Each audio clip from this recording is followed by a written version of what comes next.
how the mind creates the world, and how liberation happens.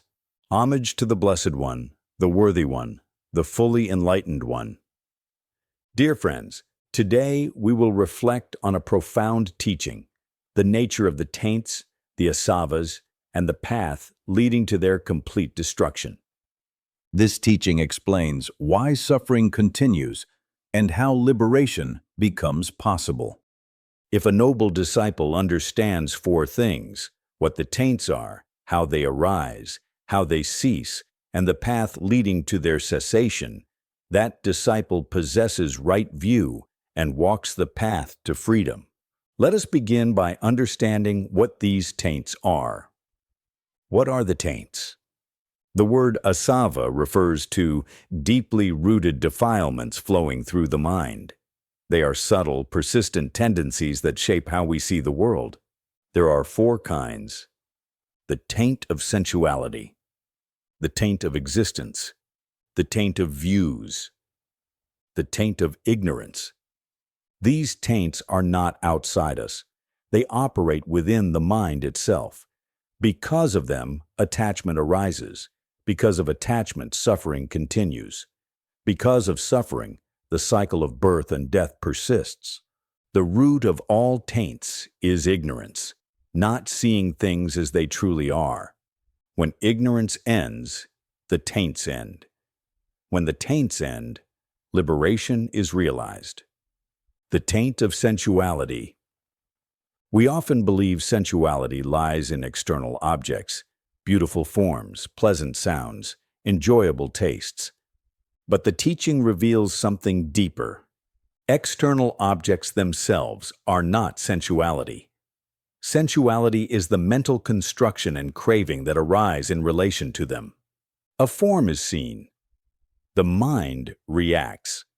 Mine, valuable, pleasant. This reaction is the taint of sensuality. Because of this taint, attachment arises toward wealth, family, status, and even toward the body itself. This attachment sustains the cycle of existence. It is like a deeply fermented substance that has matured over a long time, difficult to remove. Where there is craving, there is becoming. Thus, sensuality leads directly to the next taint, the taint of existence. The taint of existence is the tendency to experience a solid, enduring world. Through the senses, we perceive forms, sounds, and experiences. The mind constructs from them a world of objects, places, and identities. We experience existence in three domains: the sensual realm, the form realm, and the formless realm. But this world is not experienced as a process. It is experienced as something real and lasting. This mistaken perception is the taint of existence. Because existence appears real, we cling to life, identity, and becoming. This clinging sustains rebirth. The taint of views. The taint of views arises when the mind interprets experience as self, person, or being. What is actually seen is only color and shape.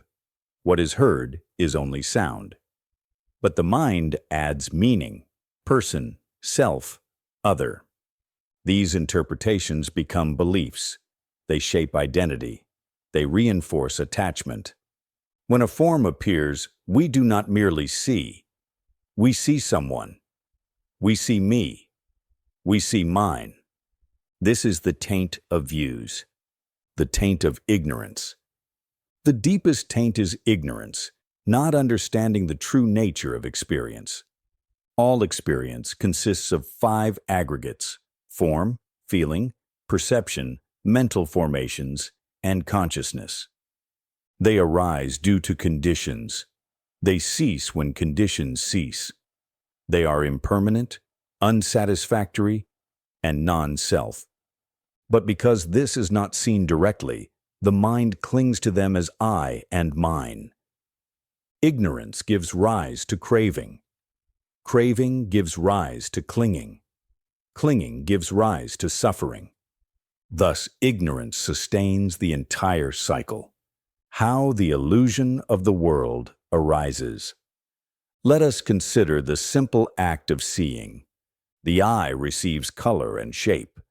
Consciousness arises dependent on contact. The mind constructs a continuous experience. But we do not perceive this process. We perceive a solid external world. Because the process is not understood, value and identity are projected onto what is seen. A banknote appears. It is merely paper and color. Yet the mind constructs value. If circumstances change, the same note becomes worthless. This shows value is not in the object. It is produced by the mind. In the same way, person and self are constructed perceptions. When ignorance operates, these constructions appear real. Thus, the world we experience is built upon taints. Right view, seeing things as they truly are. Freedom begins with right view. Right view does not mean belief. It means direct understanding of processes. Seeing occurs due to conditions. When conditions cease, seeing ceases. Feeling arises due to contact. When contact ceases, feeling ceases. All phenomena arise dependent on causes and pass away when those causes end. When this is clearly seen, attachment weakens. When attachment weakens, taints fade. When taints fade, suffering ends. Thus, liberation is not achieved by fighting defilements one by one. It is achieved by seeing correctly. The path to the destruction of taints. The Noble Eightfold Path is the path to the destruction of taints. It is cultivated through virtue, concentration, and wisdom. Moral discipline restrains harmful tendencies. Concentration steadies the mind. Wisdom sees reality as it truly is. As wisdom grows, ignorance fades. As ignorance fades, taints cease naturally. Practical guidance for practice. To cultivate this path, establish mindfulness of the body. Develop awareness of breathing. Guard the senses. Observe experience as a process. When seeing occurs, no seeing. When hearing occurs, no hearing. When feeling arises, know it as impermanent. Do not grasp. Do not construct identity. Simply observe. With sustained mindfulness and concentration, the true nature of phenomena becomes clear. Then the mind no longer fabricates a world of attachment.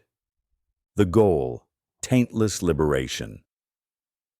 When all taints are exhausted, the mind is liberated.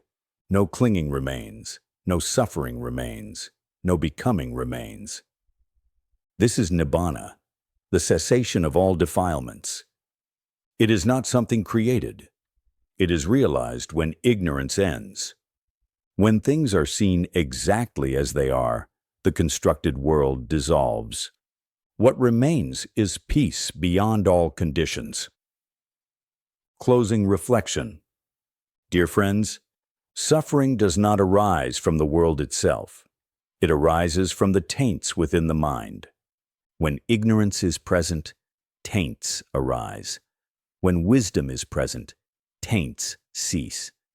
Therefore, the essential practice is simple. See clearly. Understand conditions. Observe impermanence. Let go. May you cultivate right view. May wisdom arises. May the taints be exhausted. May you realize the peace of liberation. Sadhu, sadhu, sadhu.